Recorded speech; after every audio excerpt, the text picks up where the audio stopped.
Krishna sir, 1 फरवरी 2019 से ITC utilisation में क्या बदलाव हुए हैं?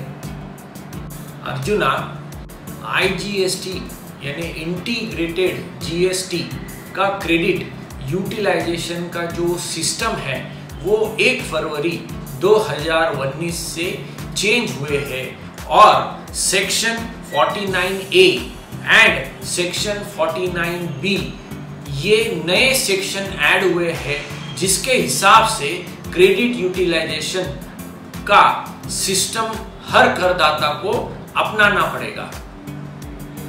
कृष्णा सर, आईजीएसटी यूटिलाइजेशन में क्या चेंजेस हुए हैं? अब ये जो चेंजेस हुए हैं 1 फरवरी 2019 से, उसमें आईजीएसटी क्रेडिट यूटिलाइजेशन पे क्या इम्पैक्ट हुआ है, तो सबसे बड़ा चेंज ये हुआ है कि अब आईजीएसटी का क्रेडिट पूरा यूटिलाइज करना पड़ेगा, यानी जीरो करना पड़ेगा। उसके बाद में ही बाकी क्रेडिट यूटिलाइजेशन हम कर सकते हैं। तो सबसे बड़ा चेंज ये हुआ है कि आईजीएसटी क्रेडिट यूटिलाइजेशन सबसे पहले करें। Krishna sir, CGST credit utilization में क्या चेंजेस हुए हैं?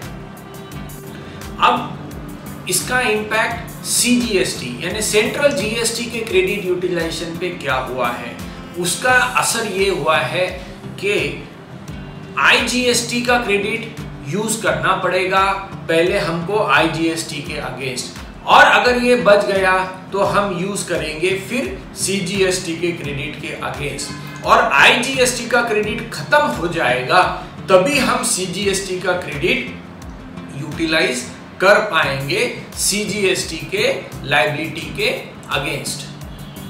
Krishna sir, SGST credit utilization में क्या चेंजेस हुए हैं? अब नेक्स्ट क्वेश्चन है आपका कि स्टेट जीएसटी के क्रेडिट यूटिलाइजेशन पे क्या असर हुआ है।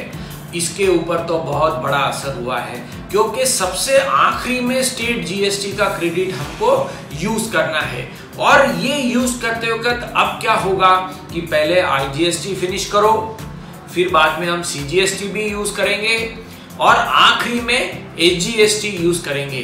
तो कई केसेस में ऐसा होगा कि आईजीएसटी यूज करेंगे पहले सीजीएसटी में या आईजीएसटी में, तो वो खत्म हो जाएगा एसजीएसटी के स्टेज तक आते आते।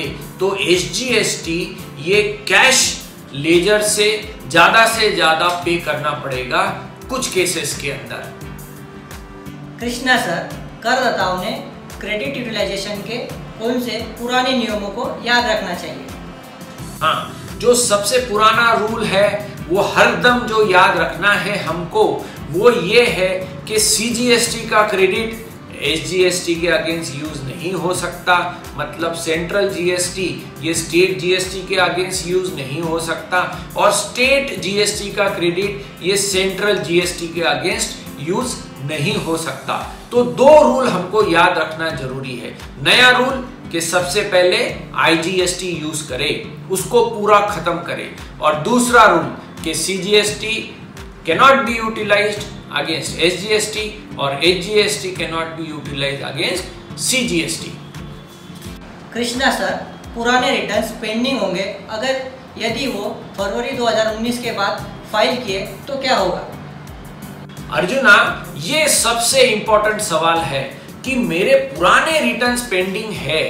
ये सेक्शंस तो आए हैं 1 फरवरी 2019 से, और मेरा दिसंबर 18 का, जनवरी 19 का रिटर्न पेंडिंग है, और वो अगर मैं अब फाइल करता हूँ फरवरी के बाद या मार्च में मैं फाइल करता हूँ तो क्या होगा? बड़ा इंटरेस्टिंग क्वेश्चन है, क्योंकि इसमें जीएसटीएन नेटवर्क कैसा सिस्टम एडॉप्ट करता है ये बहुत इंपॉर्टेंट है। क्योंकि अगर जीएसटीएन पे 1 फरवरी के बाद में जो रिटर्न जाएंगे उसके ऊपर ये चेंज आया तो ये सेक्शन के हिसाब से नहीं होगा। तो जीएसटीएन नेटवर्क को 2 चीजें ध्यान में रखनी पड़ेगी। 1 फरवरी के बाद में जो रिटर्न फाइल होने वाले हैं यानी फरवरी 19 मार्च 19 के, इसके लिए अलग क्रेडिट यूटिलाइजेशन सिस्टम और जनवरी 2019 तक अलग क्रेडिट यूटिलाइजेशन सिस्टम ये रखना पड़ेगा। नहीं तो ये बाद में बड़ी गड़बड़ी होगी कि जीएसटीएन नेटवर्क मना कर देगा ये क्रेडिट यूटिलाइजेशन का प्रीवियस पीरियड के रिटर्न्स के लिए। तो ये बड़ा देखना होगा कि इसको जीएसटीएन ये अमेंडमेंट को कैसे अमल करता है। कृष्णा सर, इसमें से करदाताओं ने क्या बोध लेना चाहिए? इसमें से बोध प्रश्न क्या ले? बोध प्रश्न तो यही हुआ है कि अब हमको क्रेडिट यूटिलाइज करते वक्त जीएसटीएन नेटवर्क के ऊपर ध्यान देना पड़ेगा, वहीं से चलन जनरेट होंगे, क्रेडिट यूटिलाइजेशन का मैकेनिज्म वैसा चलना चाहिए। तो टैक्स पेयर्स को बड़ा ध्यान देना पड़ेगा कि किसकी लायबिलिटी आ रही है, कौन सा क्रेडिट कहाँ यूटिलाइज करना है, और वो हिसाब से ही आगे पैसा भरे और रिटर्न्स भरे। देखते रहिए कर नीति चैनल। Thank you.